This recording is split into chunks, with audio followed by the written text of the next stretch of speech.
प्यार नाल कहना साध संगत दातार दी किरपा नाल बहुत ही सोहना नजारा इत्थे आज बनया है और सिर्फ दातार दा शुकराना हर एक संत कर सके। इस तरह की अरदास सतगुरु दे चरना च हैगी। और साथ संगत दिल पंजाबी बोलने की बहुत कोशिश कर रहा है पर जबान पे पहुंचते पहुंचते वो हिंदी बन जाती है। तो आप जी जितनी भी थी आप जी प्रवान करना। और जलंधर में आप सबके बीच कल रात को पहुंचना हुआ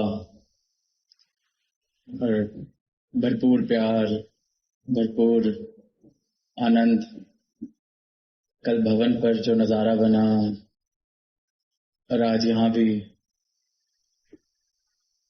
सुनहरा ये जो नजारा है विशाल रूप में संत एकत्रित हुए हैं परमात्मा के दातार के प्रभु के यशोगान के लिए मानवता को आवाज देने के लिए।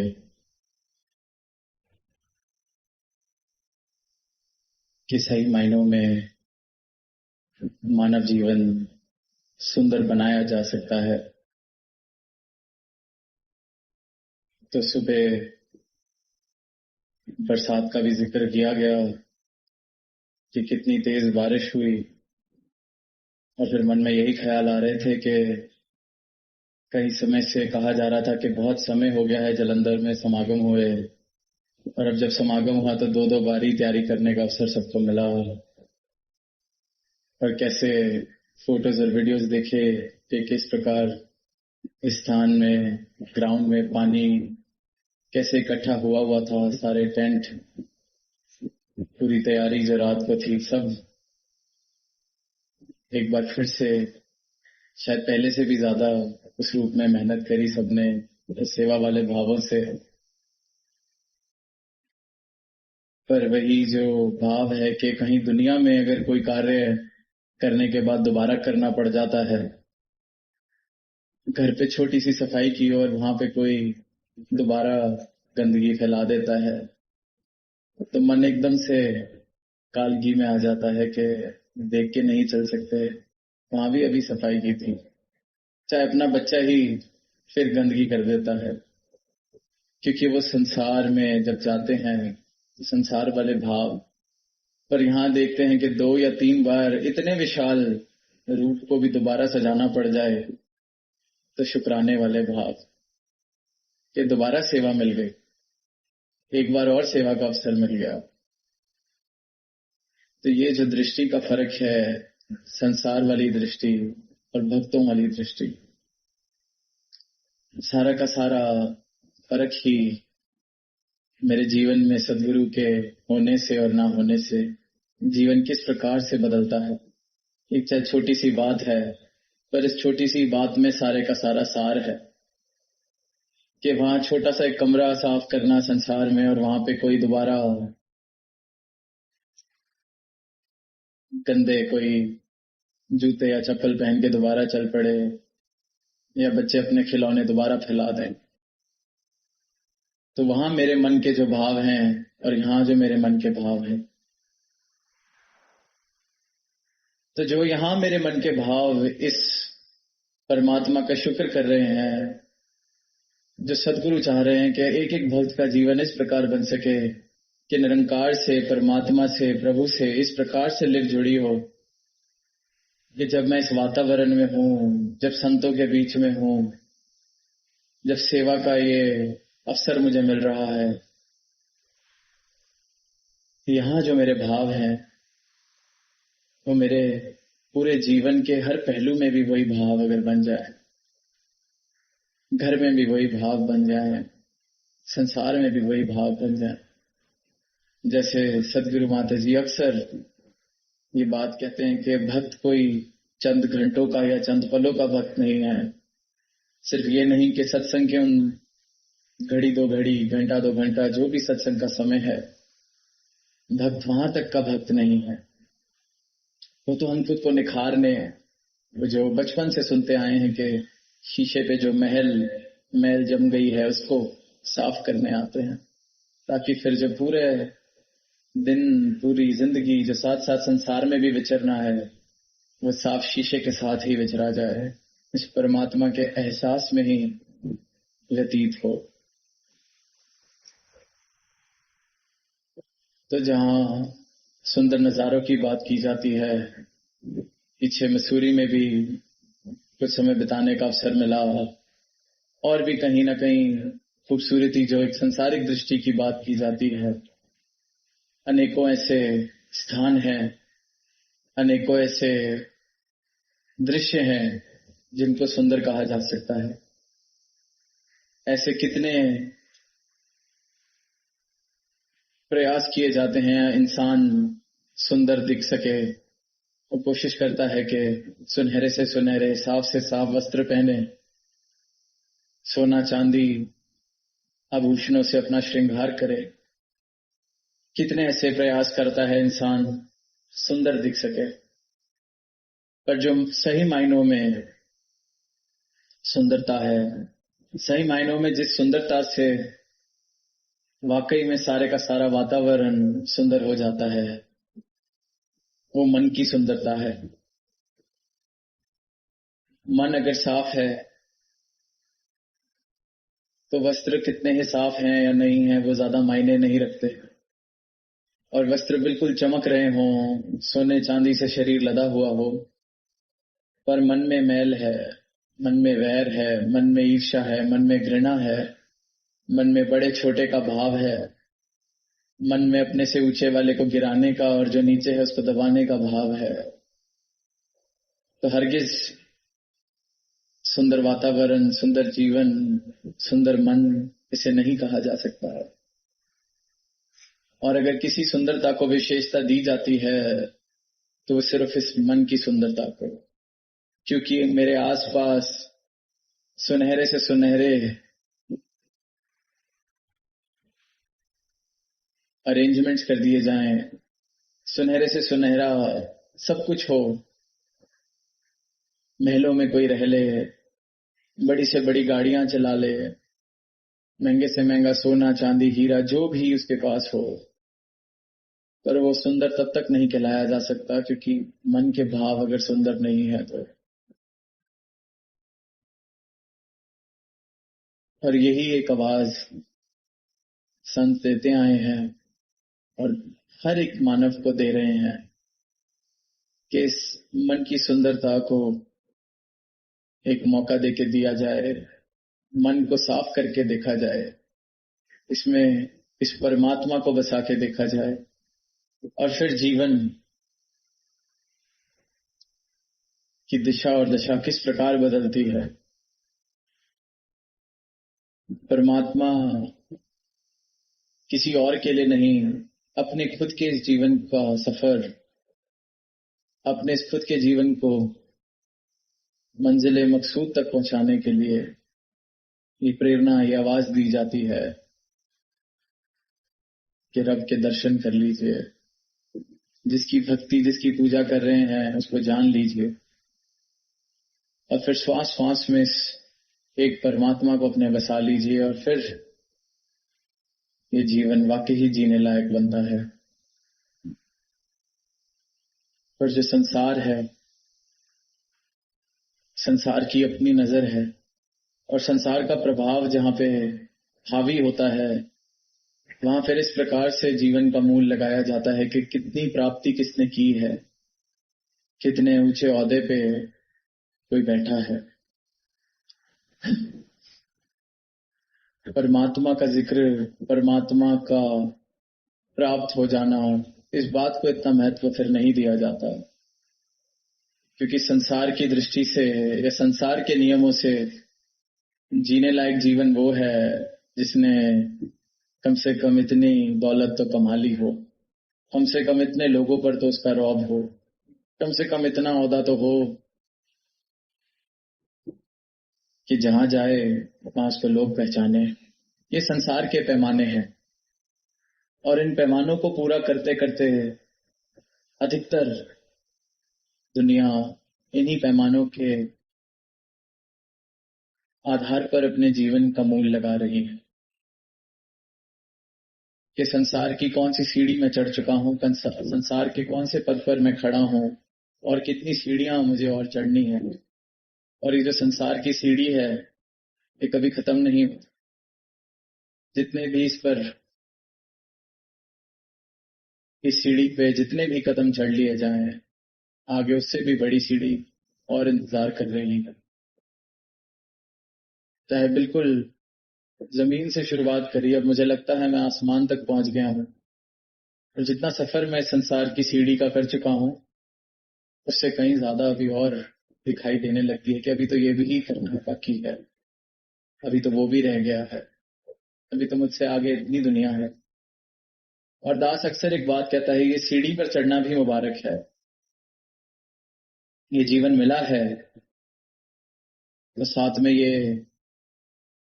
इसको खूबसूरती से निभाया जाए, ये प्रेरणा भी दी जाती है।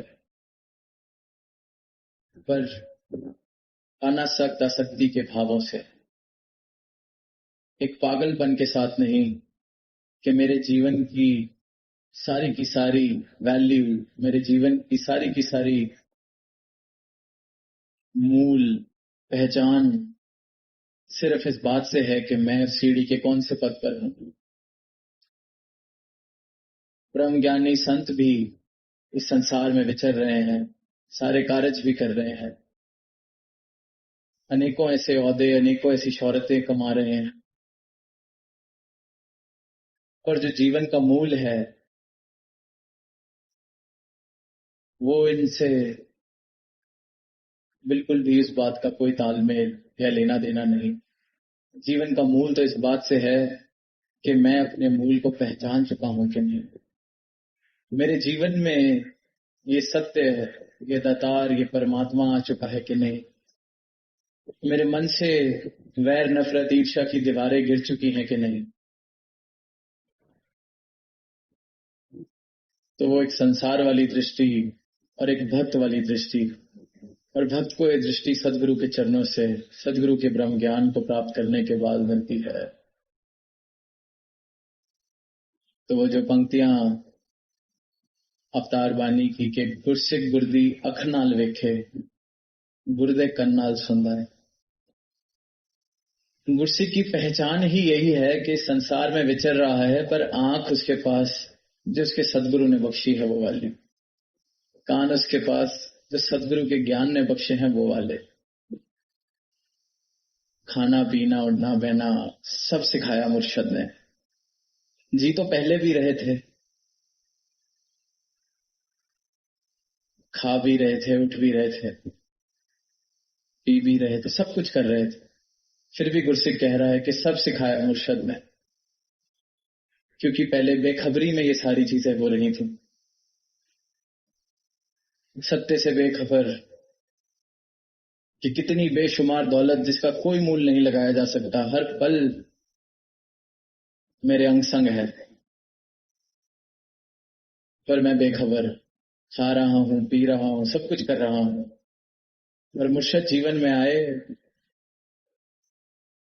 तो एक एक बात, कुछ आम बचा ही नहीं जीवन में। खाना पीना उठना बैठना इस सब में ये परमात्मा शामिल हो गया, तो जीना तो अब शुरू हुआ है। गुरसिक गुरदी अख नाल वेखे, गुरदे कन नाल सुनदा है।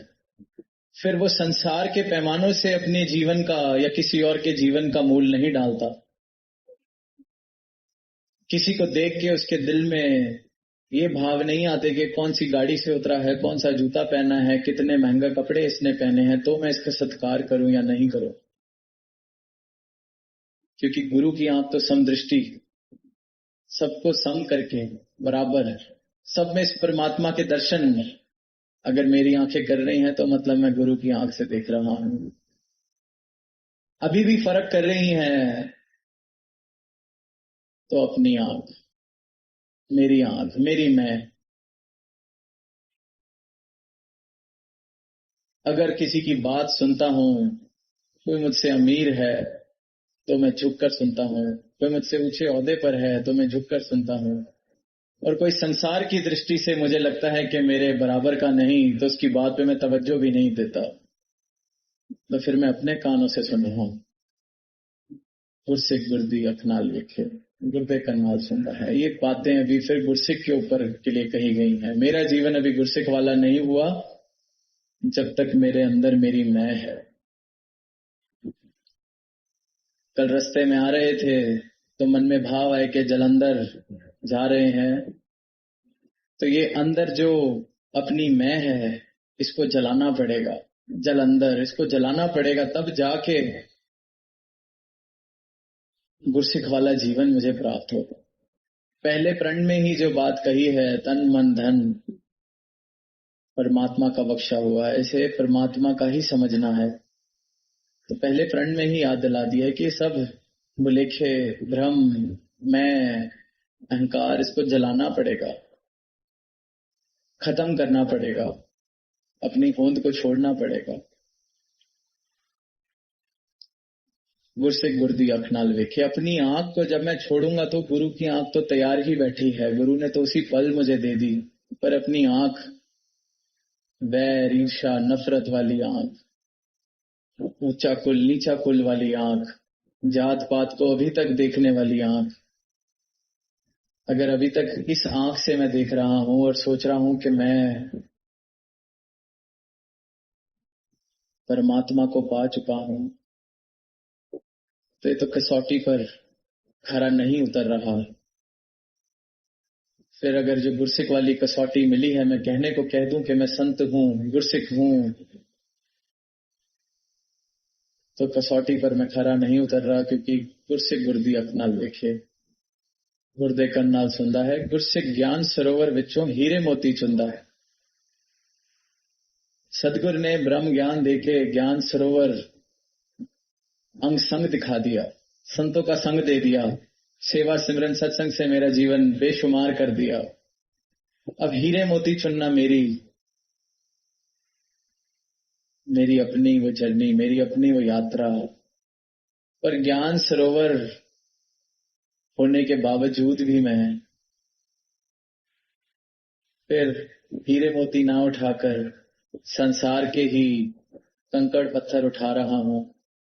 ज्ञान सरोवर में तैरने के बजाय, उसमें गोते लेने के बजाय, मैं संसार के गंदे नाले में ही गोते ले रहा हूं, तो वो फिर मेरी अपनी मूर्खता है।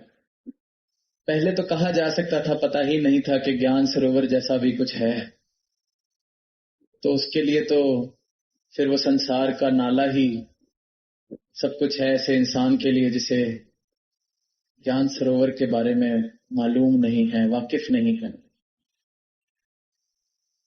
लेकिन ज्ञान सरोवर जिसने देख लिया, अमृत जिसने चख लिया, वो फिर कहाँ मिलावटी सामान से, मिलावटी किसी और बात से राजी हो।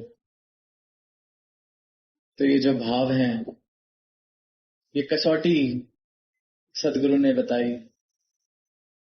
सिख गुरु दा तक माया नू हरगिज पलटा खाए ना, हरगिज टपला खाए ना। माया के किसी भी रूप को देख के गुरसिक की अवस्था ऐसे नहीं हिल जाती कि थोड़ी सी धन दौलत आ गई या चली गई, सारे का सारा मेरा रिश्ता इस परमात्मा से बिल्कुल ही बदल गया। कल तक मेरे मुताबिक सब कुछ था, तो मुझसे बड़ा भक्त कोई नहीं पूरे शहर में। आज अवस्था बदल गई, मेरे आसपास की व्यवस्था बदल गई, तो मेरी अपनी अवस्था डामाडोल। तो ये तो संसार में भी इसी प्रकार की भक्ति की जा रही है, इसी प्रकार के धार्मिक लोग मिल रहे हैं, प्रभु प्रेमी लोग मिल रहे हैं। दिन में न जाने कितने ऐसे, दिन के समय में, रात के समय में, दिन के कितने ऐसे घंटे हैं जिसमें प्रभु का नाम जप रहे हैं। दुकान पर बैठे बैठे भी प्रभु का नाम जपे बिना कोई काम नहीं करते, प्रभु प्रेमी कहला रहे हैं। पर क्या सिर्फ नाम लेना काफी है? क्या सिर्फ कुछ ऐसे वेद शास्त्र किताबें पढ़ लेना काफी है? जीवन में इस परमात्मा को पाने के बाद समर्पण कर देना, सदगुरु के चरणों में समर्पित होकर इस भक्ति की यात्रा, इस भक्ति की राह पर चल पड़ना, अपनी मैं को मिटाकर जलाकर फिर वो प्रेम वाले भाव उत्पन्न होते हैं, फिर वो मानवता वाले भाव उत्पन्न होते हैं, फिर वाकई में जीवन इन कसौटियों पर खरा उतरता है कि हाँ, ये प्रभु प्रेमी है, जानता भी है प्रभु को और इसका जीवन भी वैसा। क्योंकि सिर्फ प्रभु का नाम ले लेना प्रभु प्रेम नहीं है, प्रभु की खलकत से भी प्रेम करना है। ये जो प्रभु ने इतनी सुंदर खलकत बनाई है, एक एक इंसान, सब में प्रभु के मैं दर्शन अगर कर पा रहा हूं तो फिर मैं प्रभु प्रेमी। तो इस परमात्मा के दर्शन करके, इसकी भक्ति करके, जीवन में जिस प्रेम का आगमन होता है, सही मायनों में प्रेम ही वो है, क्योंकि वो प्रेम अपनी मैं को मिटा के है। वो प्रेम किसी लालसा के कारण नहीं है, और फिर वही प्रेम मेरे जीवन के हर पहलू में झलकने लगता है। दुनिया बेखबर इस सच्चाई से जीवन जी रही है, सोच रहे हैं कि धार्मिक हो जाना सिर्फ कोई कर्म कांड कर लेना है, दिन के किसी दिन का 2 घंटे 4 घंटे, सुबह का समय, रात का समय, बस परमात्मा का नाम लेना, किसी जगह में बैठ जाना, शायद ये भक्ति है। और अगर ऐसा हो तो सबका ही जीवन इस प्रभु के प्रेम के रस से भर जाए, पर ऐसा देखने को नहीं मिलता। कभी कोई एकांत में बैठा हो, परमात्मा का नाम जप रहा हो और कोई उस कमरे में चला जाए, सबसे ज्यादा गुस्सा उसी को आता है कि मेरी तुमने भक्ति के समय में मुझे डिस्टर्ब कर दिया। एकदम खाने को पड़ता है। ऐसी कौन सी भक्ति जो मेरे मन से इस मैल को मिटा नहीं पा रही है? जीवन में प्रेम का आगमन हो जाना, अनकंडीशनल लव, बेगर्स उल्फत, वो इशारा है कि वाकई जीवन में प्रभु का प्रेम बसने लग गया है। शायर की पंक्तियां पढ़ने को मिली हैं कि मुझको एहसासे रंग बू न हुआ, यूं भी अक्सर बहार आई है। कि मुझे न रंग दिखाई पड़े, न कोई खुशबू, न खुशबू का एहसास हुआ, न रंगों का एहसास हुआ, यूं भी अक्सर बहार आई है। कि वैसे तो सारी दुनिया कह रही है कि बहार छा गई है, बहार की रुत आ गई है, पर वो शायर कह रहा है कि मुझे तो ना रंगों का एहसास हुआ, ना कोई खुशबू का एहसास हुआ, यूं भी अक्सर बहार आई है। और दुनिया भी बेखबर जी रही है, और यहाँ परमात्मा की बहार हर पल आ रखी है। पत्ते पत्ते में, जर्रे जर्रे में, स्थान स्थान पर, और इंसान इस बात से बेखबर जी रहा है। वो जीवन जो अनंत से प्रेम से भर सकता है, प्रभु के प्रेम में नाच नाच के जो जीवन झूम सकता है, उसमें इस बहार का एहसास ही नहीं हुआ। इससे बड़ा दुर्भाग्य है, और क्या किसी का होगा। बाहर अनेकों रंग परमात्मा के, अनेकों खुशबुएं फैल रखी हैं, और मुझे एहसास रंगों बूना हुआ। तो इंसान को संतों ने यही एक आवाज दी है कि ये परमात्मा की ऋतु, परमात्मा की बहार हर पल में छा रखी है।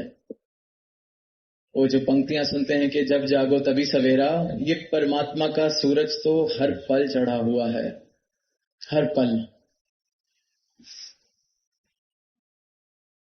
समर्पण सतगुरु के चरणों में करके अपने जीवन में रोशनी भर ली जाए, प्रेम भर लिया जाए। इंसान अपनी आदतों से मजबूर है, उसको लगता है ये कहने सुनने की बातें हैं, और इंसान की जो आदतें संकीर्ण भाव वाली, वैर नफरत वाली, किसी का थोड़ा सा सुख देख ले तो खुद सुकड़ जाता है अंदर से। इंसान का परिचय बन गया है इस प्रकार का स्वभाव।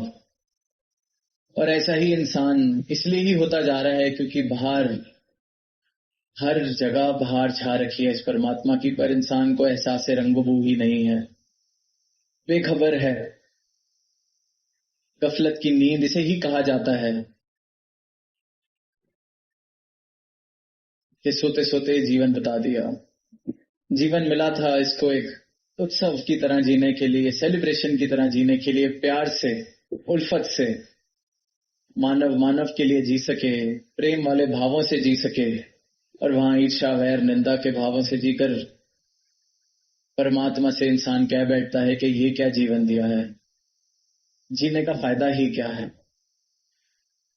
और परमात्मा ने तो हर कोने में, हर थां पर इतनी सुंदर रंगबू से इस दुनिया को सजाया हुआ है। एक एक मानव में खुद बसा हुआ है, एक एक स्थान पर, एक एक पत्ते में, एक एक जर्रे में खुद बसा हुआ है। और इंसान इस खूबसूरती से वंचित रह जाता है, अपनी आदत से मजबूर, अपनी मैं से मजबूर। तो सही मायनों में धार्मिक हो जाना, सही मायनों में भक्ति कर लेना, वो तब तक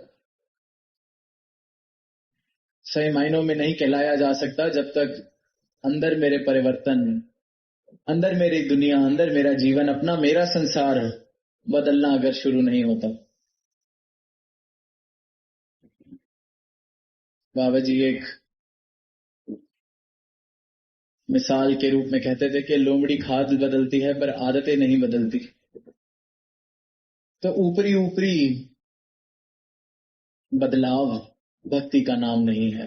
ऊपरी ऊपरी पहरावे, ऊपरी ऊपरी कर्म, ऊपरी ऊपरी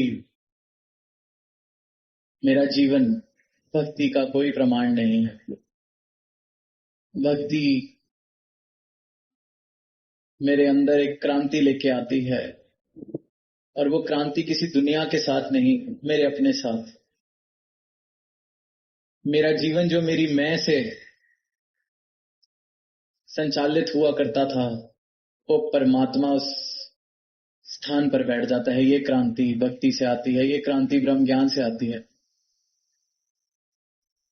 और ये कृपा सतगुरु करते हैं अपने ब्रह्म ज्ञान देकर, मुझे मेरी पहचान कराकर मिथ्या से सत्य की तरफ मेरा जीवन ले जाते हैं। जो जीवन अंधकार में जिया जा रहा होता है उसे रोशनी में ले आते हैं। जो वैर निंदा ईर्ष्या इन भावों में युक्त जीवन जिया जा रहा होता है उस जीवन में प्रेम भर देते हैं। ये कृपा सतगुरु की, और ये परोपकार सतगुरु का सारे ही संसार पर। दास एक को मिसाल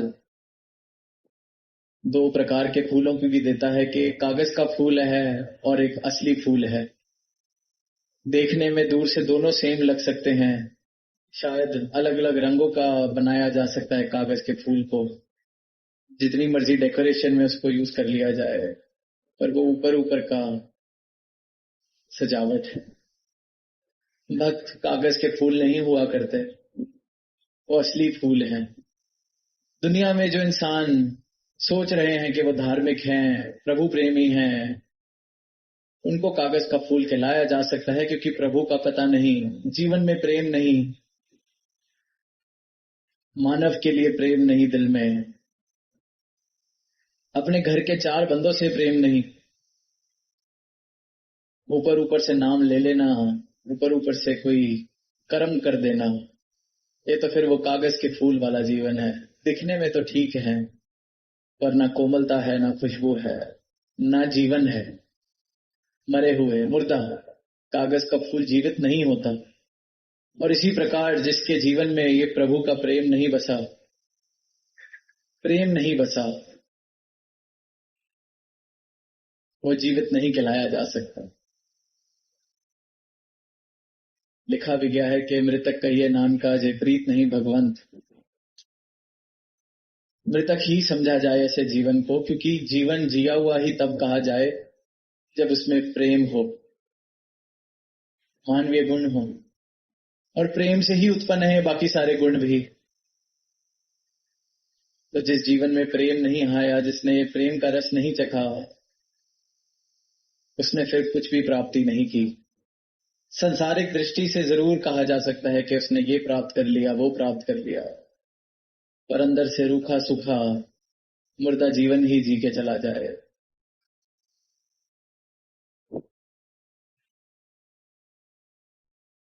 तो प्रेम वाले भावों से जीवन युक्त किया जा सकता है, और जीवन के सारे पहलू भी प्रेम से भरे जा सकते हैं। संसार में भी जो जिम्मेवारियां निभानी है, उपलब्धियां प्राप्त करनी है, वो इस सत्य के आधार पर परमात्मा को पल पल में शामिल करके बहुत सुंदर जीवन जिए जा सकते हैं। और आप सभी संत जीती जागती मिसाल सदगुरु की कृपा की, भक्ति वाले जीवन की, सत्य वाले जीवन की, और प्रचार भी सत्य का संतों ने अपने जीवन से ही किया है।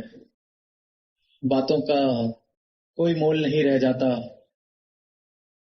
अगर उन बातों के साथ कर्म नहीं मिलते।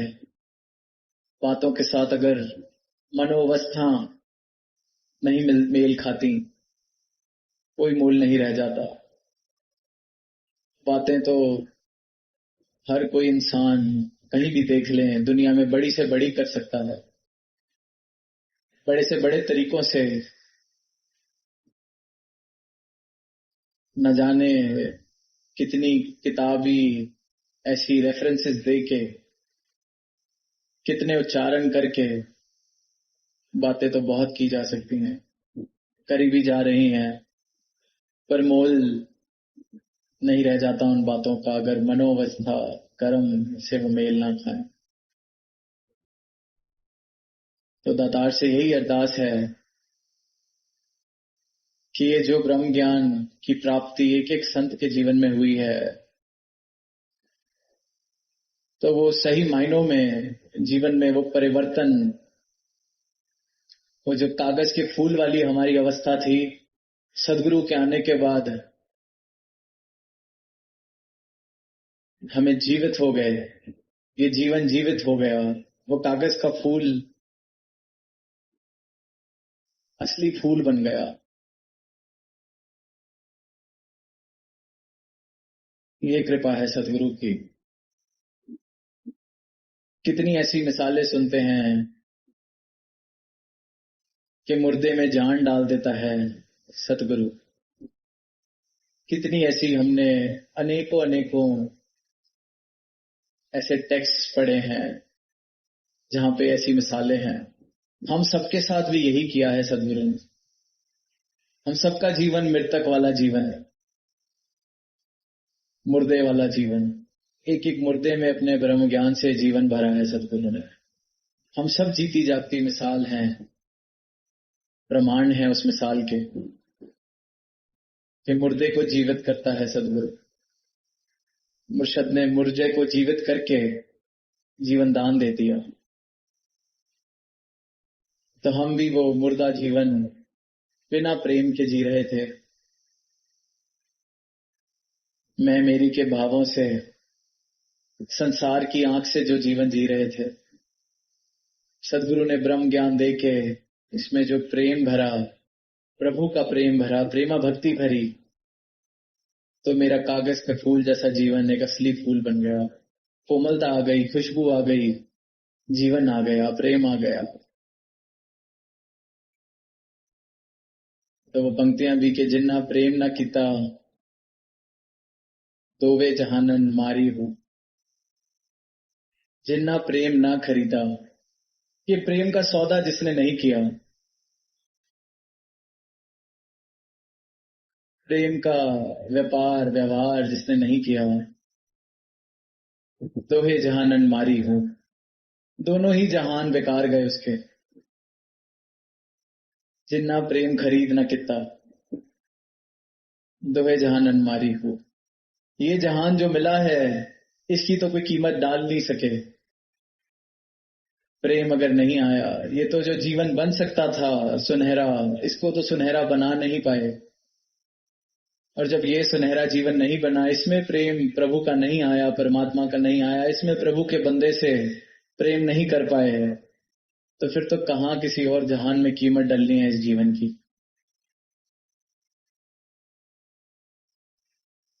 सदगुरु अपना ब्रह्म ज्ञान देके आज इसी पल इंसान को मुक्त कर रहा है।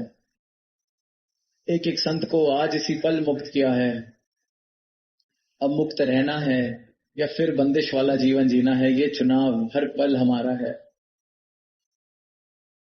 सदगुरु के चरण में मेरा शीश समर्पित है।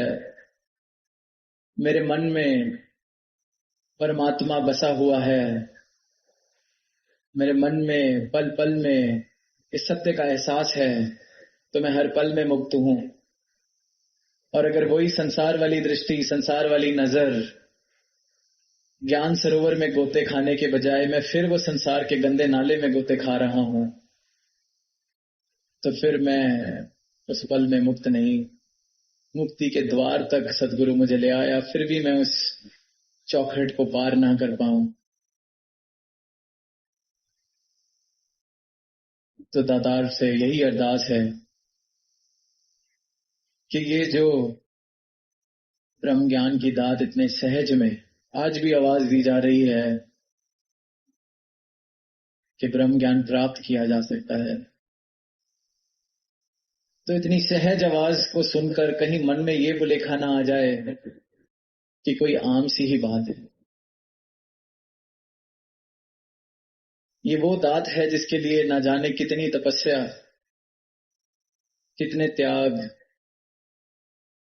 कितने ऐसे बलिदान इंसान करने को तैयार रहा है युगों युगों से, और फिर भी नहीं पा सका। ये वो सत्य है जो सिर्फ इस पल में सत्य नहीं है, आज से हजारों साल पहले, करोड़ों साल पहले, जब समय की भी शुरुआत नहीं, तब भी यही सत्य है। और जो ये खलकत दिख रही है,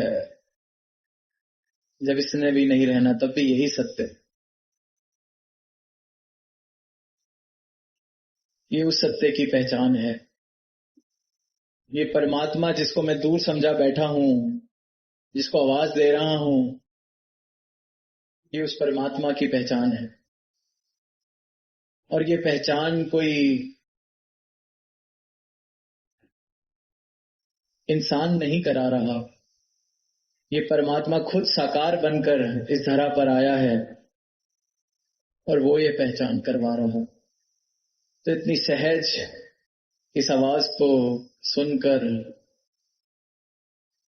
कहीं ये बुलेखे में ना कोई आ जाए, ये तो कोई आम सी ही बात होगी। सदगुरु का परोपकार ही मानवता पर यह है कि जो इंसान अपने भ्रमों से, बुलेखों से, अपनी अज्ञानता की वजह से परमात्मा को इतना एक मुश्किल विषय बना बैठा है कि ये प्राप्त ही नहीं किया जा सकता, इसको पाया ही नहीं जा सकता, इसको किसी ने प्राप्त ही नहीं किया है, ऐसे बुलेखों को मिटाता है। इसलिए जो प्रक्रिया है वो बड़ी सहज है, हर कोई प्राप्त कर सकता है। ये नहीं पूछा जाएगा कि कितनी डिग्रियां हैं, जीवन में अब तक क्या पाया है, क्या नहीं पाया है, जीवन की कौन सी सीढ़ी पर, संसार की कौन सी सीढ़ी पर खड़े होकर जीवन जिया जा रहा है। ये सब तो बातें ही बेमतलब की रह जाती हैं जब सच का सौदा जीवन में आ जाए। जिसको वाकई ही सोना हीरा मिल गया, वो फिर मिट्टी के ढेर नहीं लगाया करते।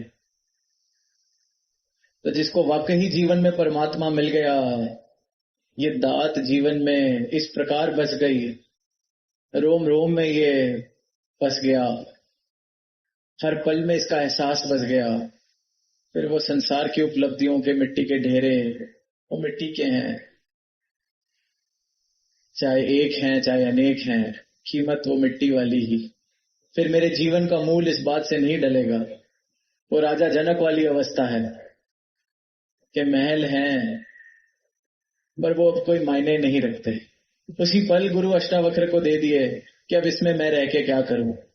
उन्होंने कहा अब तू इसमें रह, पर मेरा समझ के रहे कि मेरे महल में रह रहा। वो पहले से भी ज्यादा ख्याल रखा इसका, पर मेरा समझ के। और फिर कबीरदास की झोपड़ी भी किसी महल से कम नहीं, क्योंकि वहां परमात्मा बसे हैं। तो ये मिट्टी की ढेर है, किसी को एक ढेर की संभाल करने को दे दी है, किसी को हजारों की, पर मिट्टी। हीरा सबके पास बराबर है, और वो हीरा ये परमात्मा आप स्वयं कण कण में भी बसा है, मुझ में भी बसा है, सब में बसा है। तो हीरे से परिचय कराया जाता है इस ब्रह्म ज्ञान द्वारा। तो इस सहज आवाज को कोई आम सी बात ना समझ लिया जाए। ये आप परमात्मा की आवाज है, और एक एक से यही आवाज दी जा रही है, स्थान स्थान पर यही आवाज दी जा रही है कि जो सत्य है एक ही, ये परमात्मा आद सच चुकाद सच है भी सच, नानक होसी भी सच। इस सच को प्राप्त कर लिया जाए। यही आवाज संतों की, यही आवाज गुरुओं की, पीरों की, युगों युगों से, और आज भी यही आवाज सारी मानवता को दी जा रही है। तो अंत में दास यही अरदास करेगा कि ये जो दात मिली है इसकी कदर हम डाल सकें। जीवन में सदगुरु की चरण शरण मिली है, इसकी कदर हम डाल सकें। कहने को तो हम कह देते हैं कि चुपके धरती दा नाचीस कीड़ा, राजे दी थां ते बिठाया, पर ये कह के हम भूल जाते हैं। तो ये बात ना भूली जाए, और सही मायनों में जीवन में इस प्रकार का परिवर्तन आए कि इस दात को मिलने से पहले जो मेरा जीवन था और जो बाद में जीवन है, वो इन भरपूर मानवीय गुणों से युक्त हो जाए, प्रेम वाले भावों से युक्त हो जाए। वैर नफरत ईर्ष्या से कई कोसों दूर ऐसे भाव ही मेरे जीवन में ना बचे। सिर्फ ये परमात्मा, परमात्मा का प्रेम, और इस परमात्मा के दर्शन परमात्मा के हर एक बंदे में मैं कर सकूं। ऐसी भक्ति, ऐसी नजर, गुरसिख गुरदी अपनाल वेखे, गुरदे कन्नाल सुनता है, गुरसिख ज्ञान सरोवर विचों हीरे मोती चुनता है। ये जो पंक्तियां हैं, इस कसौटी पर मेरा जीवन भी खरा उतरे। ऐसी भक्ति सदगुरु कृपा करें कि हर एक भक्त की, हर एक मानव की झोली में आए, ताकि अपना जीवन तो सुंदर करें ही, साथ में संसार को भी सुंदर करने में अपना योगदान देते चले जाएं। प्रेम से कहना